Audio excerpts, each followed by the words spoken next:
एक छोटे से गांव में दो पड़ोसी रहते थे, रघु और धनराज। दोनों के पास बराबर जमीन थी, लेकिन दोनों की सोच बिल्कुल अलग थी। चलो, सूरज निकल आया। आज बहुत काम करना है। रघु, तुम दिन रात बस खेत में ही लगे रहते हो। इतनी मेहनत करके भी क्या मिलेगा? मेहनत कभी बेकार नहीं जाती धनराज।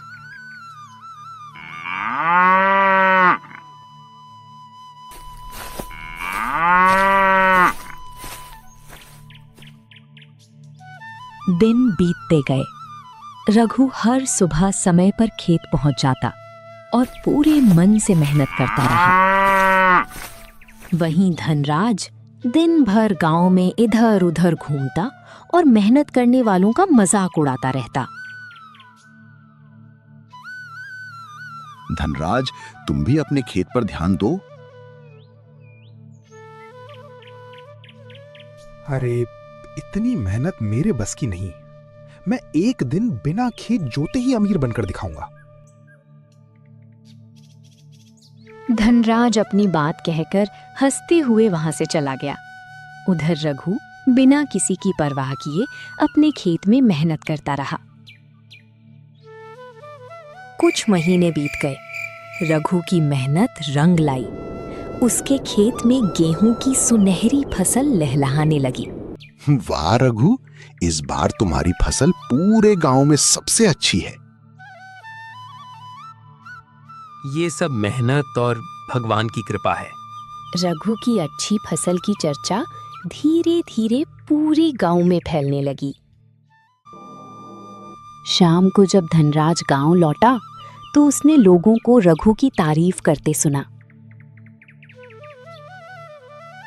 इस बार रघु की गेहूं पूरे गांव में सबसे बढ़िया हुई है।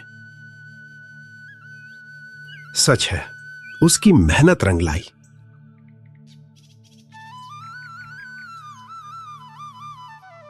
उसी शाम धनराज अकेला अपने आंगन में बैठा था। रघु की तारीफ उसके मन से निकल ही नहीं रही थी। कुछ महीने पहले तक हम दोनों बराबर थे। आज पूरा गांव सिर्फ रघु की बात करता है। रघु की कामयाबी अब धनराज के मन में चुभने लगी थी। अगली सुबह गांव में मंडी जाने की तैयारियां शुरू हो गईं। किसान अपनी अपनी गेहूं की बोरियां बैलगाड़ियों में रखने लगे।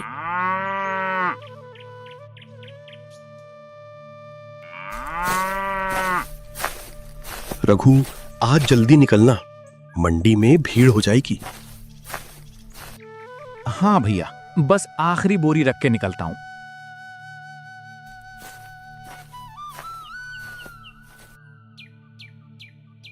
रघु अपनी बैलगाड़ी की आखिरी तैयारी में लगा था।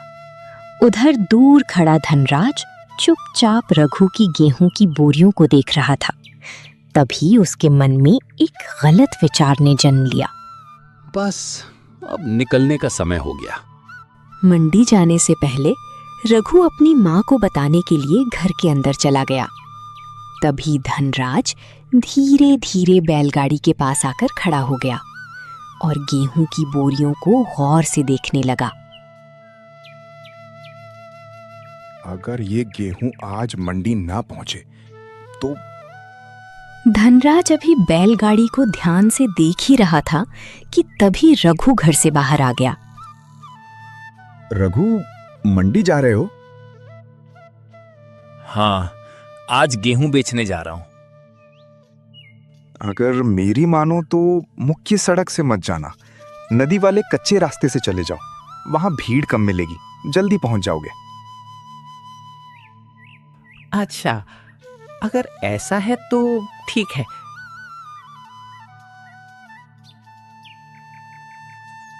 रघु बैलगाड़ी लेकर मंडी की ओर निकल पड़ा। धनराज कुछ देर तक उसे जाते हुए देखता रहा। रघु धीरे धीरे नदी वाले कच्चे रास्ते पर आगे बढ़ रहा था। कुछ दूर जाने के बाद अचानक उसकी बैलगाड़ी का एक पहिया गड्ढे में फंस गया। ये क्या हो गया? रघु ने कई बार कोशिश की, लेकिन बैलगाड़ी अपनी जगह से हिली तक नहीं। तभी उसी रास्ते से गांव के मुखिया अपनी बैलगाड़ी से वहां पहुंचे। क्या हुआ रघु? इतनी देर से यहीं क्यों रुके हो? मुखिया जी, पहिया गड्ढे में फंस गया है। बहुत कोशिश की लेकिन निकल ही नहीं रहा। मुखिया जी और उनके साथ आए दोनों आदमियों ने पूरी ताकत लगाई। कुछ ही देर में बैलगाड़ी का पहिया गड्डी से बाहर निकल आया। चलो अब देर मत करो, सीधे मुख्य सड़क से मंडी निकल जाओ। बहुत बहुत धन्यवाद मुखिया जी। अगर आप समय पर नहीं आते तो आज बड़ी परेशानी हो जाती। रघु ने बैलों की रस्सी संभाली और एक बार फिर मंडी की ओर चल पड़ा। कुछ समय बाद रघु मंडी पहुंच गया। वहां पहले से कई किसान अपनी फसल बेचने के लिए लाइन में खड़े थे। भाइयों, सब लोग अपनी अपनी बारी का इंतजार कीजिए। जिसका नंबर आए वो अपनी गेहूं की बोरियां तौल के लिए ले आए। कुछ देर इंतजार करने के बाद रघु की भी बारी आ गई। उसने गेहूं की बोरियां तौल के लिए उतार दी। व्यापारी ने गेहूं की जांच पूरी की। उसकी मुस्कान देखकर रघु समझ गया कि उसकी मेहनत रंग लाई है। रघु, तुम्हारा गेहूं बहुत बढ़िया है। इसकी गुणवत्ता देखकर मैं तुम्हें बाजार के भाव से भी अच्छा दाम दूंगा।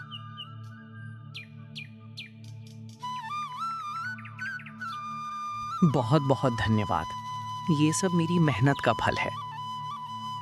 अपनी मेहनत का उचित मूल्य पाकर रघु के चेहरे पर सच्ची खुशी झलक उठी। वो संतोष के साथ मंडी से वापस गांव की ओर चल पड़ा। डूबते सूरज के साथ रघु भी मुस्कुराते हुए अपने गांव लौट आया।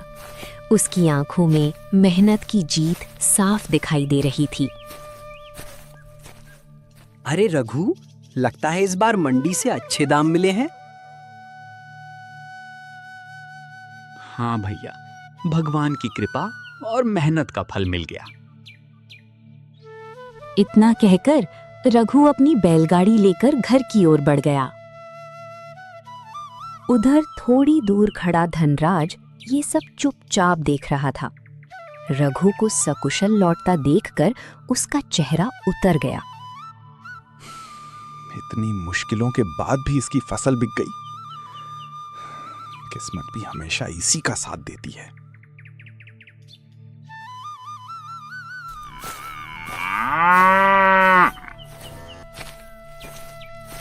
लगता है आज मंडी में अच्छे दाम मिले। हाँ माँ, मेहनत कभी बेकार नहीं जाती। आज हमारी सारी मेहनत सफल हो गई। रघु की खुशी देखकर माँ का दिल भी गर्व से भर गया। उधर धनराज दूर खड़ा ये सब चुपचाप देख रहा था। उसके मन की बेचैनी अब और बढ़ने लगी थी। उस रात धनराज को नींद नहीं आई। रघु की सफलता बार बार उसके मन में घूम रही थी।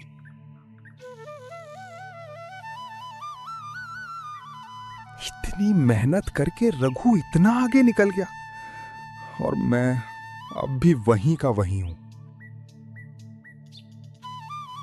रघु ने मेहनत करके कमाया, लेकिन मैं इतना इंतजार नहीं कर सकता।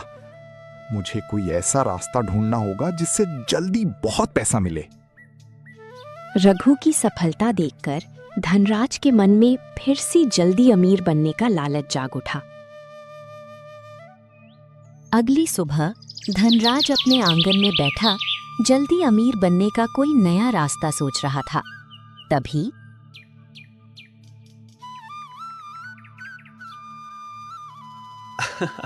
अरे धनराज, कैसे हो? आजकल क्या कर रहे हो? बस सब ठीक है, कोई खास काम नहीं चल रहा। अच्छा सुनो, शहर से एक व्यापारी आया है। लोग कह रहे हैं कि जो उसके साथ कारोबार में पैसे लगाएगा उसे कुछ ही दिनों में अच्छा मुनाफा मिलेगा। गांव वाले की बात सुनकर धनराज मन ही मन सोचने लगा। अगर ये सच हुआ तो बिना मेहनत किए ही मेरी किस्मत बदल जाएगी। अगले ही दिन धनराज गांव वाले की बताई जगह पर पहुंच गया। वहां पहले से कई लोग उस व्यापारी की बातें सुन रहे थे। जो आज निवेश करेगा, कुछ ही दिनों में उसका पैसा दुगुना हो जाएगा। ये मौका बार बार नहीं मिलेगा। व्यापारी की मीठी मीठी बातों ने धनराज का भरोसा जीत लिया। उसने बिना ज्यादा सोचे अपना फैसला कर लिया। चिंता मत करो, कुछ ही दिनों में तुम्हें तुम्हारा 2 गुना पैसा मिल जाएगा। समय बीतता गया। तय दिन आते ही धनराज अपने पैसे लेने उसी जगह पहुंचा जहां उसने व्यापारी को पैसे दिए थे। अरे, वो व्यापारी कहाँ गया? धनराज की बात सुनकर वहां खड़े लोगों में से एक आदमी उसके पास आ गया। तुम भी उसे पैसे देकर गई थी क्या? वो तो 2 दिन पहले ही सबके पैसे लेकर भाग गया। ये सुनते ही धनराज के पैरों तले जमीन खिसक गई। उसे समझ आ गया कि जल्दी अमीर बनने के लालच में उसने अपनी सारी जमा पूंजी खो दी। धनराज भारी मन से घर लौट आया। उसकी आंखों के सामने बार बार अपनी गलती घूम रही थी। उसी समय उधर से गुजर रहे रघु की नजर धनराज पर पड़ी। क्या बात है धनराज, तुम बहुत परेशान लग रहे हो। रघु, मैंने जल्दी अमीर बनने के लालच में अपनी सारी जमा पूंजी गंवा दी। मुझे लगा था बिना मेहनत किए सब मिल जाएगा, लेकिन मैं गलत था। धनराज, पैसा फिर से कमाया जा सकता है, लेकिन इस गलती से जो सीख मिली है वो ही सबसे बड़ी दौलत है। रघु की बात सुनकर धनराज को पहली बार अपनी गलती का सच्चा एहसास हुआ। अगली सुबह धनराज एक नए इरादे के साथ उठा। इस बार उसके मन में लालच नहीं, बल्कि मेहनत करने का हौसला था। बीती हुई गलतियों को पीछे छोड़ वो एक नई शुरुआत करना चाहता था। यही सोचकर वो सीधे रघु के घर पहुंच गया। रघु, अगर तुम्हें कोई आपत्ति ना हो तो क्या तुम मुझे भी खेती का काम सिखाओगे? अब मैं भी मेहनत से अपनी जिंदगी बदलना चाहता हूं। धनराज, मेहनत का रास्ता मुश्किल जरूर है, लेकिन उसका फल हमेशा मीठा होता है। मुझे पूरा भरोसा है, तुम भी एक दिन जरूर सफल होगे। उस दिन के बाद धनराज ने लालच का रास्ता हमेशा के लिए छोड़ दिया। उसने समझ लिया कि जल्दी अमीर बनने का सपना अक्सर धोखा देता है, लेकिन ईमानदारी और मेहनत कभी धोखा नहीं देती। धीरे धीरे उसकी जिंदगी भी बदलने लगी। लालच इंसान को थोड़ी देर के लिए उम्मीद दे सकता है, लेकिन सफलता हमेशा मेहनत और ईमानदारी से ही मिलती है।